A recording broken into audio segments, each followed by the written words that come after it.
Hello, all, and welcome to the weekly podcast. I'm your host, Gurtej Atwal.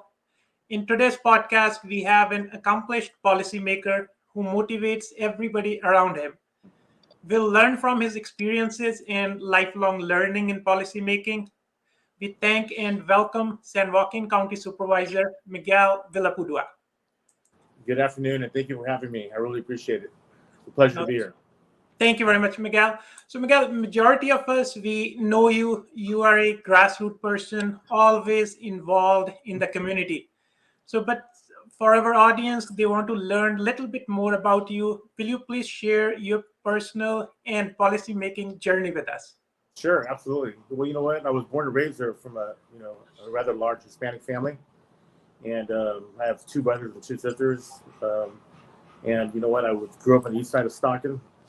Went to Franklin High School, Delta College, and I got in the early age. I got into real estate, and then I got into the transportation business. And later in life, my cousin Carlos Villapudua, who's now the assembly member, he appointed me to the planning commission, and that was a lot of fun. So from 2008 to 2016, I was actually a planning commissioner for San Joaquin County, and that kind of opened the doors for a lot of different things. I got to meet a lot of good people, and I got to see how basically the county works and how planning was. You're a planning commissioner, right? So you kind of know. You meet a lot of people, and you see what kind of businesses are going to be opening in the county, and you get to have your input and so forth. And then basically around 2015, 2016, my cousin Carl basically said, "Hey, Miguel, why don't you run for office?" And I thought long and hard about it and talked to a lot of people and supporters, and I decided to run, and it's been a blessing. So I do thank my cousin Carlos for that. It's been a blessing, and I've gotten involved in the community, I've went on a hands-on approach, and met a lot of good people, and I've tried to help a lot of people along the way, and it's been a blessing. It's been fun. No, thank you very much, Miguel. Yeah, you are always with the community. So I Thank was you just very much. saying, so maybe more than 200 events you attend in a year. So Oh working yeah. 6 days Well, a week. yeah. You know what? Actually, the events are there's a lot of events, and there's also a lot of committee meetings. I'm on 21 committees, and between the committee events and the meetings, and the meetings you have with individuals in the community, you're spread pretty thin. So it's a interesting job because you're always shaking and baking. You're always moving, and the phone rings a lot. You get a lot of texts. My phone's ringing right now. You get a lot of texts. You get a lot of phone calls, and you're always on the run. And you got to have I never had a calendar before I was in office. I kind of just remember what I had to do. But now, if I don't have a calendar, I'm pretty much lost. So, Yeah, no, it's a different way of working. Like you are one of that policymaker who right, wants to be with the people. So right. 200 events, that's maybe the base margin, but you tend to attend a lot and working 7 days a week. So do you think that that kind of experience or that kind of exposure, just being with the grassroots people, it helped you understand more what the grassroots issues are? Well, absolutely. You know what? If you're in touch and you're engaged in the community, and you talk to people and you go to different events and you meet different people, and you kind of know more or less what's going on, and you're engaged, I think it makes it that much easier to make decisions. For the community, you make common sense decisions. You know what makes sense because you're engaged and you're involved. And so I'd like to say that I've been in office going on 5 years now. I've made a real good effort to connect with everyone and try to be engaged, and try to make every community event I can, and make common sense decisions for people to have a good quality of life. Yeah, no, absolutely. We all see you as a facilitator, not somebody who is not reachable. You are always there, and you tend to solve problems by engaging people. Well, I appreciate that very much. I work pretty hard at it, trying Yeah, to try to be a facilitator. That's what it is, yeah. really. So you have a long experience, like you are involved in policy, and you were your education. You are part of Stockton since long, and in policy making since 2008.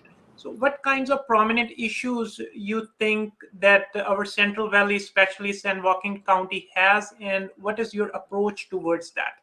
Well, you know what? The issue that comes up in every discussion is probably homelessness.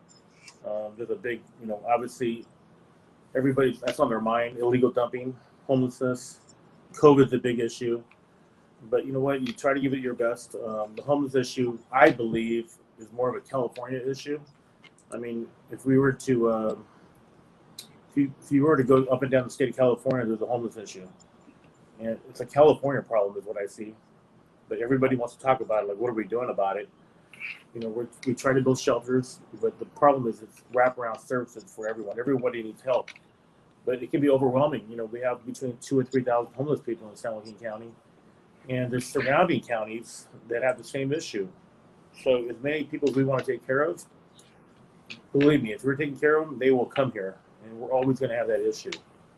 Right. So that's probably the biggest issue that everybody wants to talk about at the moment, you know, in our discussions. So we're always trying to, you know, create action by thinking of different ways to help people, either that being shelters or going out in the streets and try to feed the homeless or create shelters. And you know, the bottom line is that most of the people who are homeless, they have to want to be helped, and a lot of times we want to help them, they don't want to be helped. So we're always fighting that battle of let's help the people who want to be helped, and the people who do want to be helped. Yeah, you know, they're gonna do their own thing. That's the problem.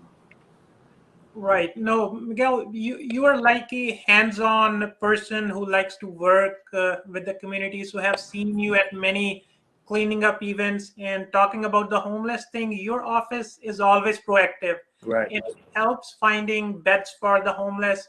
So, what do you expect from the common citizens? So, how they should be educated about the homelessness issue and how they can add value in that? Well, recently in our last board meeting, probably I want to say 2 meetings ago, we basically issued funds to different cities. I want to say we give the city of Manteca 2.5 million, the city of Lodi, I want to say 1.5 million, the city of Tracy. You know, we offered the city of Stockton 6.5 million, and they're still debating it. So basically, you know, we're trying to give the cities an opportunity to help their cause, you know, to help the people they have and the issues they're having. But it has to be a team effort between the cities and the counties. It's a big issue that needs to be looked at from everyone, not just the county, but all the cities. And we're trying our best. Like I said, I believe that we need more state and federal help. It's just a big issue, and you know, nobody wants to see homeless people in their community. You know, they pay taxes and they demand clean streets, and you know, they don't want to see what's going on the side of the freeways and in the parks. So I get it. I'm just as frustrated as everybody else. But Right. As soon as we do a cleanup and we move them, they can be back within, you know, 7 days. And we're always fighting that battle. And law enforcement is frustrated also because, you know, they're trying to help us. They try to help, you know, clear areas. And as soon as they clear the area, they're back. So it's very frustrating. Right. No, there's not one solution, as you mentioned. Yeah, all the cities have to be involved. All the citizens have to be engaged. The Right. smaller approaches maybe eventually will get a good solution about it. Right. And, about the water storage, so you always voiced at the Capitol opposing the Delta Tunnel, and you wrote letters as well in its Right. opposition. Right. So Water's always going to be a big issue. Right. The problem right now is there's not enough water.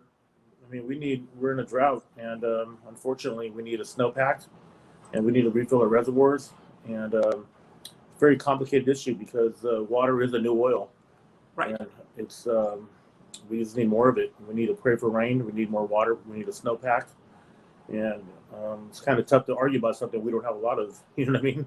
Right. So it's very difficult. Yeah, no, absolutely. Everyone has to be educated. Yeah, these are the some concerns that in Central Valley, so that you are the policymaker, you are at the first forefront of those. But yeah, we should be talking about this so we can help you, kind of guide you through, so how Right. these issues can be approached. Right. So then, as your education was from Stockton, so throughout your whole life you stayed here. So one trend we are seeing that whoever is getting, like, after college, getting colleges from somewhere, they are not moving back to where their schooling was, Right. and there's a kind of a brain drain. Well, you know And what? If you're from Stockton, if you have your roots here, you're going to want to come back. You know, Right. If people get an education and they decide to leave, I get it. But the people who are really born here and their parents are here, their families here, I'm Hispanic and I have a large family and I want to be home and I want to be next to my family. You know, I stayed home, and a lot of my friends did too. And I believe it's your roots. You're gonna want to be where your roots are. So Yeah, no, absolutely. One can add more value. They day-to-day life they can engage more. They are aware of the grassroots issues. They have family, and they can add more value if more opportunities are given to them where they grew up. yes, exactly. Right. Yes, And for the literacy front, you are a huge proponent that everybody has to be literate. Everybody should yes, be, the kids should be reading, they should be better facilities, they should be yes. learning the skill set. So, from that perspective, what are your thoughts? So, how that can be improved? Well, you know what? We need more books. We need more children to be focused on reading. We need there's too many social activities right now as far as phones and social media. So we're trying to get back into the aspect of education. When they go to school, learn how to read a book instead of looking at your phone. Read a book, and it's a huge issue for a lot of people. And our education system is. I think it needs a little work. We need to focus more at a younger age. I'm on a committee called First Five right now, and it's for children 0 through 5. And I think that's when a child develops their mindset. And as many more books we can put in front of a child 0 through 5, so they can at least look at pictures and start to read and try to focus on mental images of reading. I think it'd be better for everyone in the future. Right.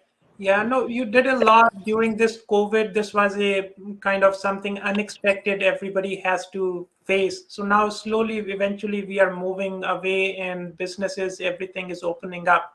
So Right. what is the message around COVID to the citizens you have? Yeah, the message is pick up a book and read a book. Right. Focus on your mental state, and stay off social media so much. Social media. I mean, I understand people want to see what's going on, but opening a book and reading a book, especially for a young child in high school or middle school or elementary, that can go a long ways. And your education was from Delta School, I went Delta to Delta College. College. Yes. Yeah, so Delta College is a very good resource here. We have to teach the skill sets. So Absolutely. how do you encourage kids so they should be more learning towards the skills, towards the trades? Eventually, they can move on. It's a good question how to approach it. But my message is, hey, listen, stay off your phone and pick up a book and try to make yourself a better person by reading. And it's hard to say because these phones are attached to us; they're a part of us. But my message is, read a book. Right. No, thank you. And another thing, what we are seeing with this COVID is like everybody was home, they needed to go out, like Right, the bike lanes and all that thing. So in San Joaquin County, we have not that much bike lanes. So right. what is your thought in that direction? Because eventually, uh, that is a good habit where one gets out of their home, gets some exercise, and get some free air. It's a tough situation. You know what? Our public works system is amazing. They do the best they can, but bike lanes are a huge asset to the community. And I think in our general plan, if you look for the next 20 years, we are looking at more parks, more bike lanes. We're trying to put the infrastructure in to have more bike lanes. But as of right now, the roads are dangerous to put bike lanes. Some of these rural streets are like freeways. People are traveling very fast. Yeah, no, absolutely. It's always advisable for citizens to take caution, and wherever they have the bike lanes, please use them. Unless, Right. yeah, there is planning and everything is in place, eventually we'll get there. Correct. And logistically, our San Joaquin County, I was reading that is the at the numbers two throughout the United States from the logistic part, like trucking, all the warehouses. So it's at the top. So what's your message for all who are involved in the logistic business? So that is growing. So how they can improve themselves and grow in that business. So the question again is, I'm sorry? So the logistics, like the Right, trucking industry and warehouses. So San Joaquin County, it is at number 2 place right. at throughout the United States. It's one of the logistic hub, like No doubt Tracy, about it. Yeah. Massapequa, Lathrop. So how do you think that will change the whole dynamic of our San Joaquin County? It's a good question. There's no doubt about the logistics have taken over San Joaquin County. If you go to Tracy, I mean, some of the size of the warehouses, they're Prologics. Some of their buildings are just ginormous. And, you know, we have Amazon here. You know what? It's a good question for everyone. I mean, how do we handle it, you know? So my message is, you know what? Go to school, study hard, and get a good job, you know? Right. Yeah. Absolutely. We are having more and more job opportunities with this logistic thing. Yeah, one can learn the trades or those kinds of things related to those and can stay in our San Joaquin County. Right. Yeah, and for the young kids, so who may be thinking like you are very much involved and a role model for many around in the field of policymaking. So some school going or college going student looking towards you and learn from you how they can approach, what steps they can take if they want to be in policymaking.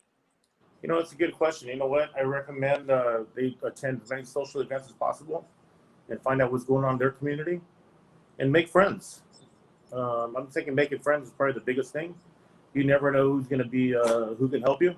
Right. And you're growing up, you're always going to be a politician in life, either by connecting with the right people, making good friends, and working hard and being a good person. You got to be a good person if you want to, you know, if you want to be in this field.